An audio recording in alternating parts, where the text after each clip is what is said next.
Et si je te disais que dans seulement 7 jours, personne ne te reconnaîtra? Pas parce que tu changes ton apparence ou ton style, mais parce que tu vas transformer complètement ta façon de réagir face à la vie. Ce que tu vas découvrir aujourd'hui sur Élan Vital n'est pas une simple astuce de motivation. C'est une méthode qui a rendu invincibles des empereurs, des guerriers et des sages, le stoïcisme. Imagine ne plus jamais perdre ton calme face aux provocations, prendre des décisions claires même sous pression, et posséder une force intérieure que rien ne peut ébranler. Ce n'est pas un rêve, c'est exactement ce qui t'attend si tu appliques ce que je vais te révéler. Mais attention, ce que je vais partager ne fonctionne que si tu es prêt à affronter tes propres faiblesses sans détour. La plupart des gens préfèrent rester dans leur zone de confort, mais toi, tu es différent, sinon tu ne serais pas ici sur cette chaîne. Dans cette vidéo, je vais te donner 10 techniques précises que tu vas appliquer pendant 7 jours. Chacune d'elles va attaquer un point faible spécifique. Avant de commencer, prends un engagement envers toi-même. Va dans les commentaires et écris « À partir d'aujourd'hui, je reprends le contrôle. Je suis stoïcien ». C'est ton premier acte de transformation. Technique 1. Arrête de réagir comme un enfant. Tu exploses de colère quand quelqu'un peut couper la route? Tu paniques au moindre imprévu? La plupart des gens vivent comme des esclaves de leurs émotions. Les stoïciens avaient compris une vérité révolutionnaire. Tu n'es pas tes émotions, tu es celui qui les observe. Épictète, qui avait vécu l'esclavage, disait « Ce ne sont pas les événements qui nous troublent, mais nos jugements sur ces événements. Entre l'émotion et ta réaction, il y a un espace, et dans cet espace se trouve ta liberté. Chaque fois qu'une émotion forte surgit, pose-toi la question « Cette réaction va-t-elle améliorer ou empirer la situation ?» Respire, tu vas récupérer le respect de ceux qui t'entourent. Technique 2. La dichotomie du contrôle. Libère-toi de cette sensation d'être coincé. Tu as l'impression d'être dans un labyrinthe? Cette frustration te vole ton énergie. Marc Aurèle nous rappelle « Tu as le pouvoir sur ton esprit, pas sur les événements extérieurs. » Le secret est de diviser tout en 2 colonnes. Ce qui dépend de toi, tes actions, tes pensées, et ce qui ne dépend pas de toi, les autres, la météo, le passé. Concentre-toi uniquement sur la première colonne. Tu redeviendras l'architecte de ta propre vie au lieu d'en être la victime. Technique 3. Élimine l'anxiété et les pensées parasites.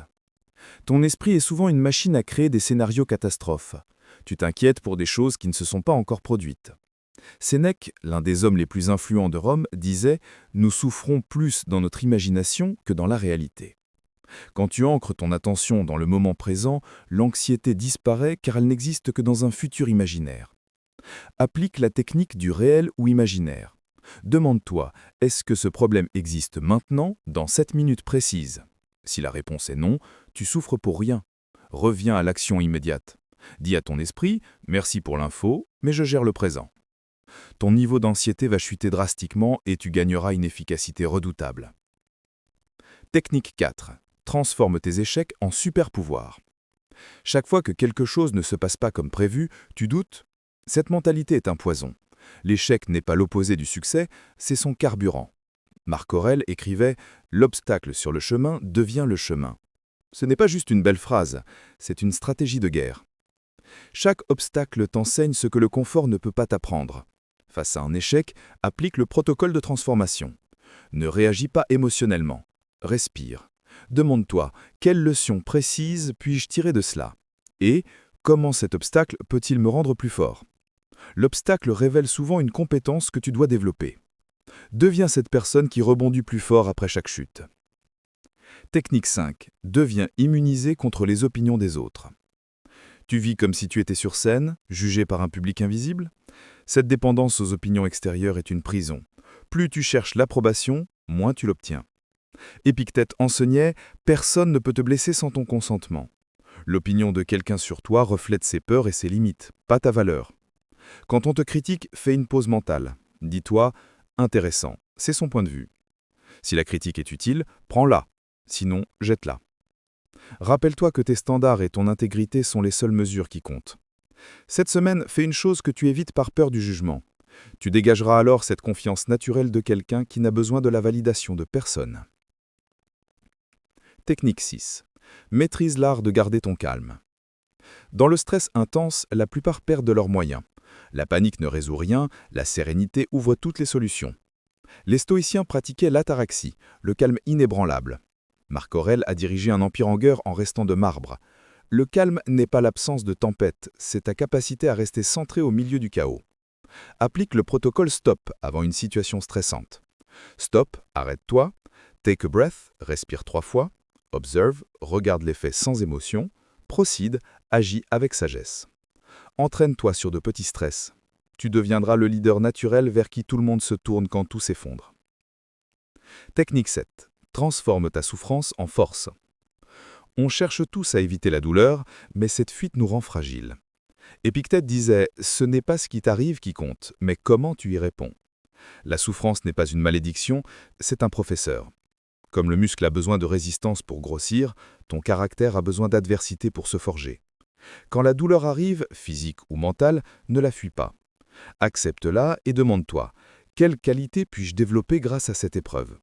Patience, courage, résilience. Choisis délibérément un petit inconfort cette semaine. Douche froide, réveille tôt, pour muscler ton esprit. Tu ne seras plus jamais une victime. Technique 8. Prends des décisions claires. L'indécision chronique te vole ton énergie. Tu cherches la décision parfaite, mais elle n'existe pas. Le plus grand risque, c'est de ne jamais décider. Pour les stoïciens, une bonne décision est celle qui s'aligne avec tes valeurs, peu importe le résultat. Utilise la boussole des valeurs. Identifie tes 3 valeurs clés. Devant une option, demande-toi quelle option respecte mes valeurs et quelle décision la meilleure version de moi-même prendrait. Une fois décidé, engage-toi en fond. Ne regarde pas en arrière. Cette clarté mentale va accélérer ta vie. L'environnement, l'esprit et la conclusion. Technique 9 et 10. Technique 9. Entoure-toi de ceux qui te défient. Un environnement fort forge un caractère fort. Tu ne peux pas devenir un aigle si tu restes entouré de pigeons. Ton cercle doit t'élever. Si tu es entouré de personnes qui te challengent, ton potentiel s'amplifie. Sois sélectif. C'est vital pour ta croissance. Technique 10. Domine ton esprit. Domine ta vie. Tout commence dans ta tête. Tu n'es pas tes pensées, tu en es le maître. Les stoïciens savaient qu'un esprit faible mène à une vie faible. Prends conscience de tes pensées négatives et refuse de leur donner du pouvoir. Au lieu de nourrir le problème, nourris la solution. Conclusion, le défi des 7 jours. Si tu as regardé jusqu'ici, tu fais partie des 1% prêts à changer. Ces principes ont forgé des hommes extraordinaires depuis 2000 ans. Mais savoir ne suffit pas. La transformation se produit dans l'action. Pendant les 7 prochains jours, applique ces règles. Ce ne sera pas facile, ton ancien toi va résister. Mais souviens-toi pourquoi tu as commencé. Si cette vidéo t'a apporté de la valeur, laisse un like, c'est ton premier engagement. Partage-la à quelqu'un qui a besoin de force. Et surtout, abonne-toi à Élan Vital. Ici, on ne subit pas sa vie, on la domine. Je veux lire ton évolution en commentaire. La meilleure version de toi-même t'attend. À toi d'aller la chercher.